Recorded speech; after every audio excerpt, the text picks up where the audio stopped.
क्या होगा अगर आप एक ऐसी जगह पर पहुंच जाएं जहां का हर आधा घंटा एक साल के बराबर हो और कुछ ही घंटों में आप अपनी पूरी जिंदगी जी लें। कुछ ऐसा ही होता है आज की इस कहानी में, जब कुछ लोग एक ऐसे ही आइलैंड पर फंस जाते हैं। कहानी की शुरुआत होती है और हमें गाड़ी में एक परिवार को दिखाया जाता है जिसमें कि हस्बैंड का नाम गाय और वाइफ का नाम प्रिस्का होता है। अब क्योंकि इन दोनों का डाइवोर्स होने वाला था और इसलिए ये ऐसा करने से पहले अपने दोनों बच्चों को एक फैमिली ट्रिप पर लेकर जा रहे होते हैं। बच्चों में लड़के का नाम ट्रेंट और लड़की का नाम मैडॉक्स होता है।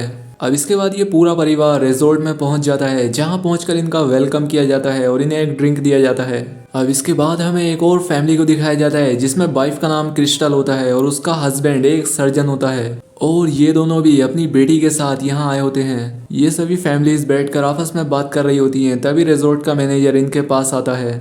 वो इनसे कहता है कि ये जगह तो कुछ भी सुंदर नहीं है, यहाँ पर एक बीच है और तुम्हें वहां जाना चाहिए। दूसरी तरफ हमें मैनेजर के नेफ्यू को दिखाया जाता है जिसकी मैडॉक्स और ट्रेंट से अच्छी दोस्ती हो जाती है। अब इनके ट्रिप पर जाने से पहले वो बच्चा ट्रेंट को एक मैसेज देता है जिसे कि इन्हें डिकोड करना था। खैर अब इसके बाद ये सभी उस बीच के लिए निकल पड़ते हैं। ड्राइवर इन्हें घने जंगलों से गुजारता हुआ उस बीच के पास तक पहुंच जाता है और ये बीच वाकई में बहुत खूबसूरत होता है। यहाँ आने के बाद ये सभी लोग काफी खुश होते हैं। यहाँ पर पहले से ही एक और लड़का होता है जो कि एक रैपर था।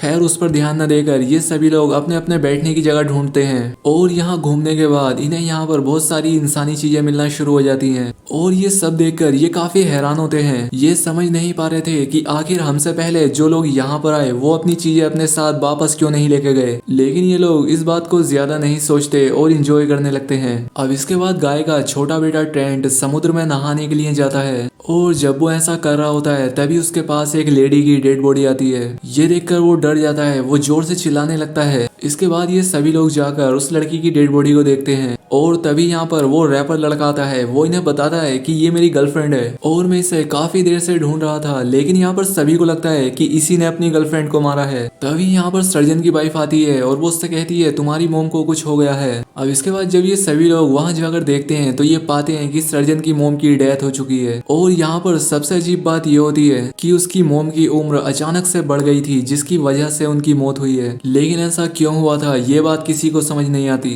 अब यहाँ पर जब सभी लोग सर्जन की मोम के पास खड़े होते हैं तब वो रैपर लड़का यहाँ से भागने की कोशिश करता है। अब सर्जन को तो इस पर पहले से ही शक था, वो उसका पीछा करने लगता है और ये दोनों चट्टानों से बने रास्ते के बीच में पहुंच जाते हैं और यहाँ आकर इन दोनों के सर में काफी तेजी से दर्द होता है। ये दोनों बेहोश हो जाते हैं और जब इन्हें होश आता है तब ये दोनों अपने आप को उसी बीच पर पाते हैं। अब यहाँ पर किसी को कुछ समझ नहीं आ रहा था कि यहाँ हो क्या रहा है और यहाँ पर ट्रिस्का को अपने बच्चों की फिक्र होती है और इसीलिए वो चारों तरफ अपने बच्चों को ढूंढती है जो कि उसे कहीं नहीं मिल रहे थे। तभी ये यहाँ आए एक और कपल के पास पहुंच जाती है। ट्रिस्का उन दोनों से पूछती है कि क्या तुमने मेरे बच्चों को कहीं देखा है। वो कपल कहते हैं कि क्या तुम हमारे साथ मजाक कर रही हो, तो फिर ये कौन है जो हमारे सामने खड़े हैं, क्या ये तुम्हारे बच्चे नहीं है। और जब ट्रिस्का अपने बच्चों को देखती है तो अब वो जवान हो चुके थे, लेकिन ऐसा क्यों हुआ था इस सवाल का जवाब किसी के पास नहीं होता। अब यहाँ पर ट्रिस्का का हस्बैंड भी पहुंच जाता है। यहाँ पर मैडॉक्स उसके गले लग जाती है। यहाँ पर गाय भी नहीं समझ पाता कि ये सब हो क्या रहा है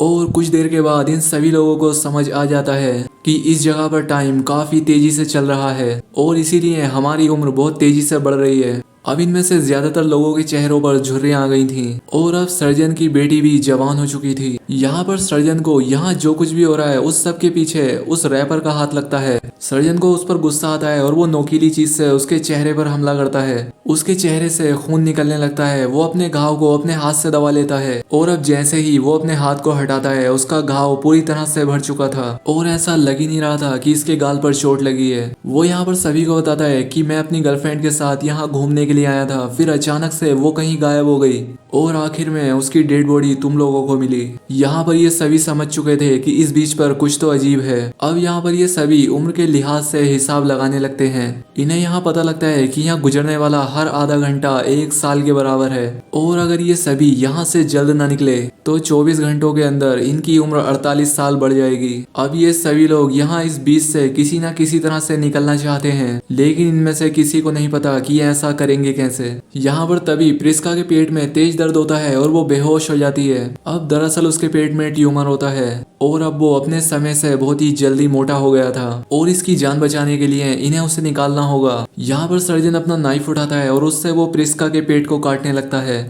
लेकिन उसके कट करते ही घाव अपने आप भर जा रहा था और इसीलिए जब वो दूसरी बार कट करता है तो सभी उसकी खाल को पकड़ लेते हैं और इसके बाद सर्जन उसके पेट से उस ट्यूमर को निकाल देता है। इसके बाद प्रिस्का के घाव अपने आप ही भर जाते हैं और वो होश में आ जाती है। अब यहाँ पर जो वो रैपर होता है जिसकी गर्लफ्रेंड की मौत हो गई थी, वो अपनी गर्लफ्रेंड की बॉडी को चेक करने के लिए जाता है, लेकिन जैसे ही वो उसे देखने के लिए कपड़ा हटाता है वो काफी हैरान रह जाता है क्योंकि अब सिर्फ उसकी बॉडी का स्केलेटन ही बचा होता है। ये यहाँ पर हिसाब लगाते हैं कि एक बॉडी को स्केलेटन बनने में 7 साल का समय लगता है और इन सभी को यहाँ पर 3.5 घंटे हो चुके हैं और इनकी उम्र 7 साल बढ़ चुकी है। दूसरी तरफ हमें टेंट को दिखाया जाता है जो कि सर्जन की बेटी के साथ टेंट के अंदर गया होता है और जब ये दोनों टेंट से बाहर आते हैं तो सर्जन की बेटी प्रेग्नेंट होती है और ऐसा होने के कुछ देर बाद ही वो एक बच्चे को भी जन्म दे देती है। यहाँ पर इनका समय बहुत ही तेजी से बीत रहा था। अब सर्जन उस ब्लैक लड़के को भी मार देता है क्योंकि उसका शक उस पर से खत्म ही नहीं हो रहा था और साथ ही सर्जन की बेटी ने जिस बच्चे को जन्म दिया था वो भी मर चुका था।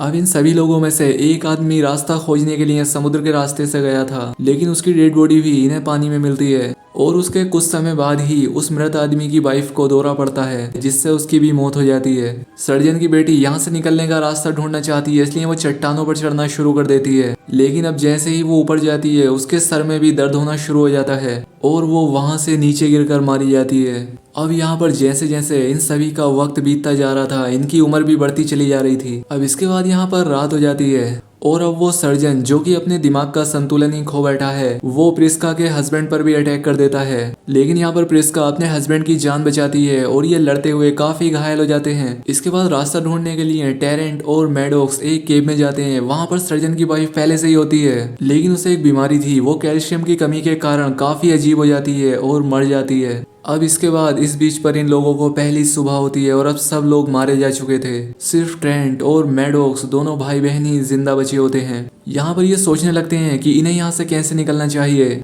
और तभी यहाँ पर ट्रेंट उस पेपर को निकालता है, वो इनके पास अभी भी होता है, जिस पर ये रिजॉर्ट के मैनेजर के नेफ्यू के साथ गेम खेल रहे थे। इसमें कोड में एक मैसेज लिखा होता है और ये उसे डिकोड करने लगते हैं। ये समझ जाते हैं कि यहाँ से निकलने का सिर्फ एक ही रास्ता है और ये वहां से बिना बेहोश हुए निकल सकते हैं। अब इसके बाद ये दोनों भाई बहन समुद्र में कूद जाते हैं और रास्ता ढूंढने लगते हैं, लेकिन तभी मैडॉक्स के कपड़े अंदर झाड़ियों में फंस जाते हैं और इसलिए ट्रेंट अपनी बहन की हेल्प करता है उसके कपड़े निकालने में। वहीं दूसरी तरफ हमें पहाड़ी पर एक आदमी को दिखाया जाता है जो कि दूर से इन सभी को देख रहा था और जब वहां पर कोई भी नहीं बचता तब वो आदमी वापस रिजॉर्ट आ जाता है जहाँ पर एक बहुत ही बड़ी लैब होती है। वो यहाँ रिजॉर्ट के मैनेजर से कहता है कि सब लोग मारे जा चुके हैं। दरअसल यहाँ पर एक बहुत ही बड़ा मेडिकल टेस्ट चल रहा होता है एक एक्सपेरिमेंट के लिए।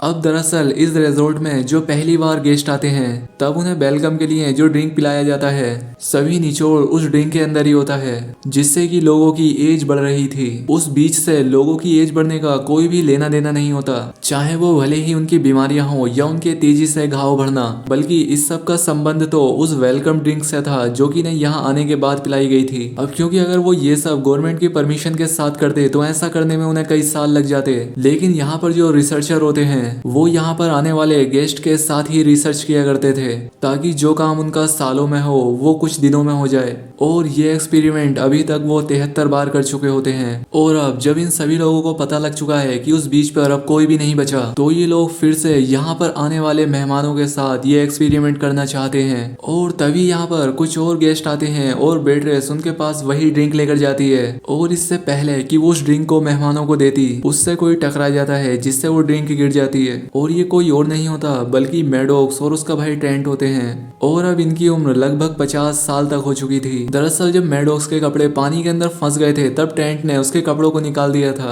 और इसके बाद ये नीचे से होते हुए ही दूसरी तरफ निकल गए थे और इनके ऊपर से एक हेलीकॉप्टर जा रहा था जिसने इन्हें रेस्क्यू कर लिया था और इस वजह से इनकी जान बच गई थी। यहाँ पर ये मैनेजर के नेफ्यू से मिलते हैं जिसने कि इन्हें वो मैसेज दिया था और इसे वो वो सीक्रेट मैसेज को भी दिखाते हैं। ये फैसला करते हैं कि वो इस मैसेज को पुलिस को दिखाएंगे और इस रिजॉर्ट की सच्चाई भी उन्हें बताएंगे और कैसे ये लोग मेहमानों को यहाँ से गायब कर देते हैं। रिजॉर्ट में एक पुलिस वाला भी होता है जो कि इनकी शिकायत दर्ज कर लेता है और अब इसके बाद ये उसी हेलीकॉप्टर में बैठकर अपनी आंट के पास जाने लगते हैं और यहीं पर ये मूवी एंड हो जाती है। दोस्तों वीडियो पसंद आई हो तो चैनल को सब्सक्राइब और वीडियो को लाइक जरूर करें। तो आज के लिए बस इतना ही, मिलते हैं हमारी नेक्स्ट वीडियो में। खूबसूरत चट्टानें दिखेंगी, उनके बीच रास्ता है, जल्दी पहुंच जाएंगे। Enjoy everybody.